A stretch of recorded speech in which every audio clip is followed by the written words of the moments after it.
Companheiros de jornada, estamos juntos, porém separados. Ainda de forma virtual, mas sempre com muita vontade de aprender e de contribuir com essa doutrina esclarecedora. Falaremos hoje sobre Maria de Magdala. A psicologia nos traz reflexões preciosas sobre o ser humano. Estudos mostram a necessidade do homem ter um sentido na vida. O esvaziamento dessa busca de sentido explicaria muitos males do nosso tempo. Se não houver um sentido para o seu viver, o homem tende a ser infeliz e até a tirar a vida.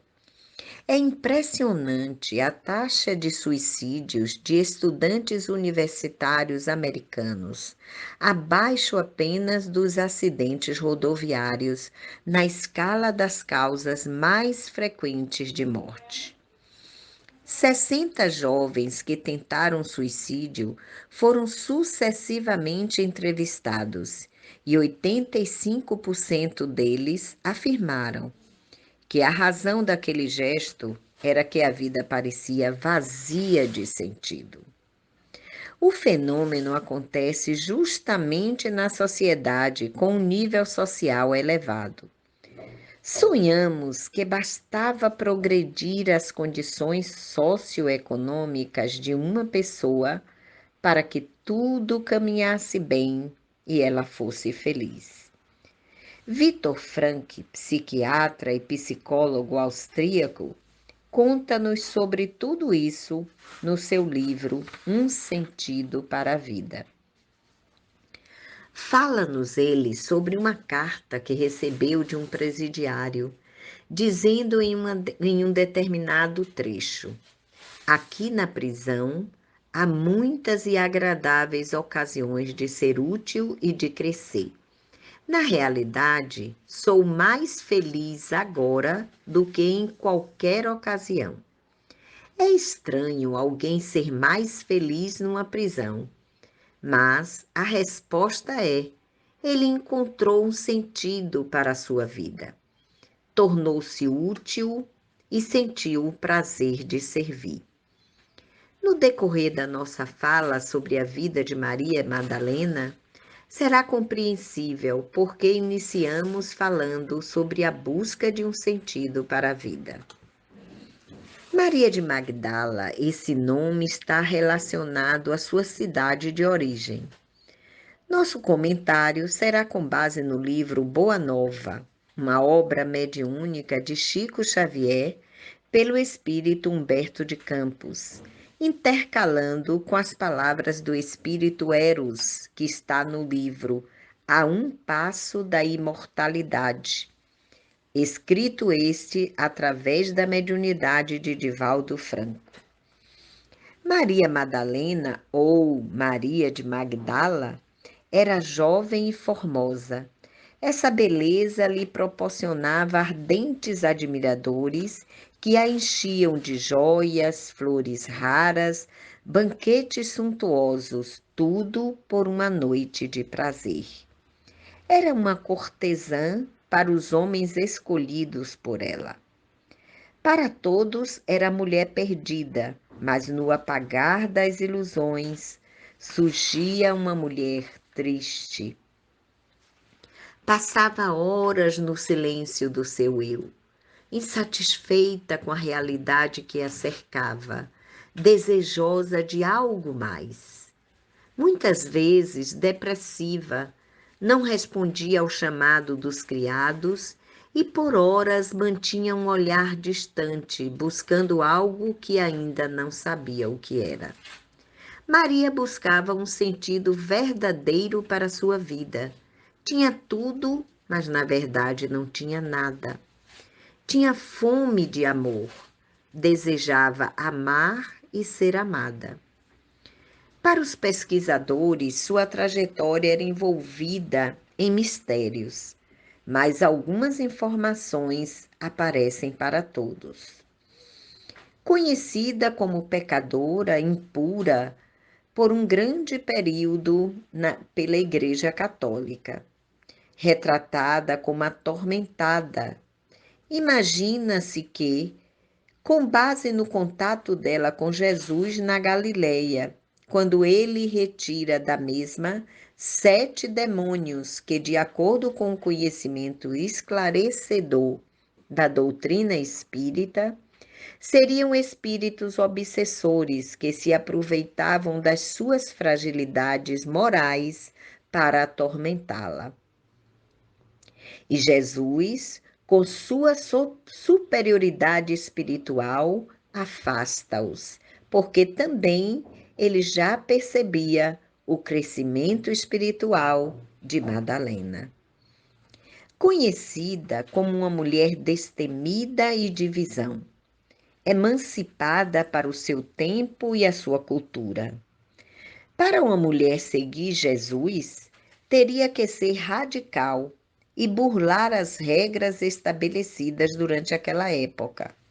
A sociedade da Palestina durante o século I era uma das mais patriarcais e conservadoras, sendo muito difícil uma mulher ter uma vida independente. Uma fala do espírito Eros, retrata esse ser confuso, corrompido na visão de vida. E ele diz: cheguei mesmo a acreditar que os homens nasceram para me servir e que, diferente de todos e de tudo, eu deveria fruir, seguir adiante, não olhar para trás nem para baixo, somente para cima, para o futuro de gozo ilimitado. Assim vivia Maria de Magdala, até conhecer o Mestre e amigo Jesus. Maria ouvira as pregações do Evangelho em companhia de patrícios romanos e tomara-se de admiração pelo Messias. O profeta Nazareno plantara em sua alma novos pensamentos. Depois de ouvir as pregações, aqueles prazeres antes cultivados lhe traziam tédio ao espírito já sensível a novas formas de vida. Aquelas músicas eletrizantes não encontravam eco em seu íntimo. O convite amoroso do Mestre parecia ressoar-lhe nas fibras mais sensíveis de mulher. Era o chamado por uma vida nova. E o espírito Eros ainda descreve esse momento do despertar do espírito, dizendo: tinha olhos e via, mas não enxergava. Possuía ouvidos e escutava, porém não entendia. Pensava, no entanto, não ia além dos limites estreitos do meu infeliz personalismo. Apagaram-se as luzes do palco de mentira, onde eu parecia brilhar, e o espetáculo de Fausto cedeu lugar à realidade inevitável. Foi isso que aconteceu com Maria. E após muitas hesitações, dispusera-se a procurar Jesus, mas pensava: como o Senhor a receberia? Afinal, ela era vista por todos como uma mulher perdida. Mas resoluta, desejosa dessa mudança, dirige-se então à casa de Simão e no caminho pensava: afinal, Jesus tratava a multidão com um especial carinho. Nunca vira qualquer expressão de desprezo por ninguém. Isso a impulsionava a ir em busca. Envolvida por esses pensamentos, penetrou no umbral da residência de Simão Pedro. Jesus parecia esperá-la, alegrando-a com seu sorriso. Ela fala então da sua trajetória impura, com lágrimas nos olhos, e humildemente diz que deseja ser uma das suas ovelhas. Jesus fala amorosamente ao coração de Maria de Magdala. Acaso poderias pensar que alguém no mundo estivesse condenado ao pecado eterno? Onde então o amor de nosso Pai? Nunca viste a primavera dar flores sobre uma casa em ruínas? As ruínas são as criaturas humanas, porém as flores são as esperanças em Deus. Sobre todas as falências e desventuras próprias do homem, as bênçãos paternais de Deus descem e chamam. Sentes hoje esse novo sol a iluminar-te o destino. Caminha agora sobre a luz, porque o amor cobre a multidão dos pecados. Maria escutava o mestre bebendo-lhe as palavras. Esse texto é belíssimo, irmãos. Não posso reproduzi-lo na íntegra, mas algumas partes que li e lerei para vocês vai fazer com que desejem conhecê-lo mais. Vale a pena ler o livro. Jesus faz referências ao amor dizendo: aos que amam os que lhes pertencem ao círculo pessoal, os que são sinceros com os seus amigos, os que defendem os seus familiares, os que adoram os deuses do favor. O amor sincero não exige satisfações passageiras que se extinguem com a primeira ilusão. Só o amor que renuncia sabe caminhar para a vida suprema. Sugiro, amigos, que leiam o capítulo 11 do Evangelho segundo o Espiritismo, que trata de forma belíssima da lei do amor. Mas na conversa, Jesus toca num ponto delicado, sensível para Maria, a maternidade. Quando ele fala sobre a grandeza do amor maternal, ela chora bastante. Por fim, exclama: desgraçada de mim, Senhor, que não poderei ser mãe. Jesus carinhosamente lhe responde: e qual das mães será maior aos olhos de Deus? A que se devotou somente aos filhos de sua carne, ou a que se consagrou pelo Espírito aos filhos das outras mães? Aquele foi um momento do despertar de Maria Magdala para meditações mais profundas.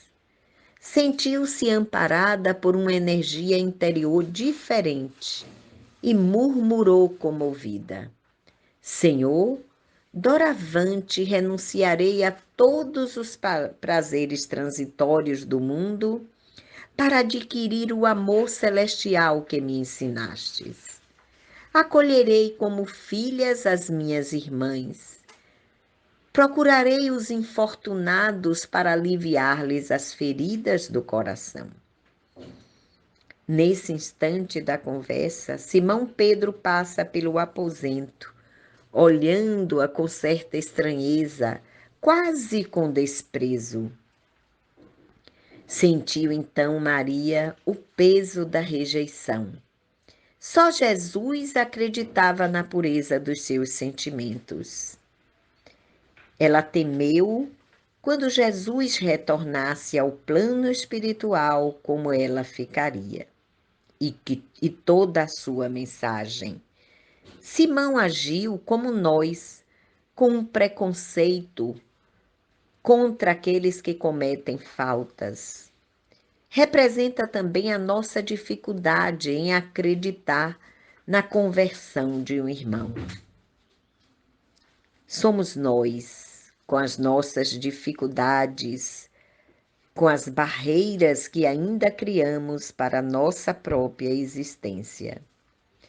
Maria acompanhou Jesus em toda a sua caminhada, acompanhando-o inclusive no dia da crucificação, estando ao seu lado durante todo o tempo, sofrendo as dores de ver aquele mestre amigo tão adorado passar por tanto sofrimento. Depois da gloriosa visão do Cristo ressuscitado, Maria de Magdala voltou de Jerusalém para a Galileia. A mensagem da ressurreição espalhava alegrias, mas os discípulos continuavam rejeitando a sua presença por tudo que ela fora e receosos das críticas das pessoas. Humilde e sozinha, resistiu a todas as propostas condenáveis que a solicitavam para uma nova queda de sentimentos. Certo dia, Maria foi ter com os leprosos que procuravam por Jesus. Sentindo-se isolada e com uma profunda saudade do amigo, resolveu reunir-se a esse grupo. Desejava dar continuidade à mensagem do Mestre e, junto a eles, acolhendo-os como irmãos queridos, ela os reunia para falar sobre Jesus, para falar do reino de Deus, levando o conforto espiritual para aqueles seres isolados na dor e no sofrimento. Logo Maria contraiu a doença e resolve ir até Efesos, rever os amigos, despedir-se deles. A peregrinação foi difícil e angustiosa, sofrendo inúmeras humilhações. Ao aproximar-se do seu destino, o corpo já muito debilitado abateu-se. E Maria foi socorrida por uma família cristã. E aos cuidados dessa família, pôde ainda rever as amizades queridas. Uma noite, atingindo o auge de profundas dores, via com os olhos da imaginação o lago querido, os companheiros de fé, o Mestre bem-amado. Foi quando viu Jesus aproximar-se, mais belo que nunca. Seu olhar tinha um reflexo do céu e o semblante trazia um júbilo indefinível. O Mestre estendeu-lhe as mãos e ela se prosternou, exclamando como antigamente: Senhor, Senhor. Jesus recolheu-a nos braços e murmurou: Maria, já passaste a porta estreita, amaste muito, vem, eu te espero aqui.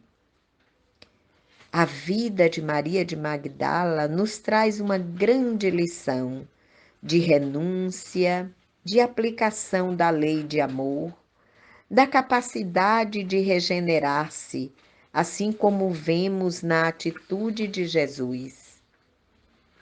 A compreensão com o ser errante, a ausência de preconceito e a fé na transformação moral do ser humano. A lição do Deus justo e misericordioso.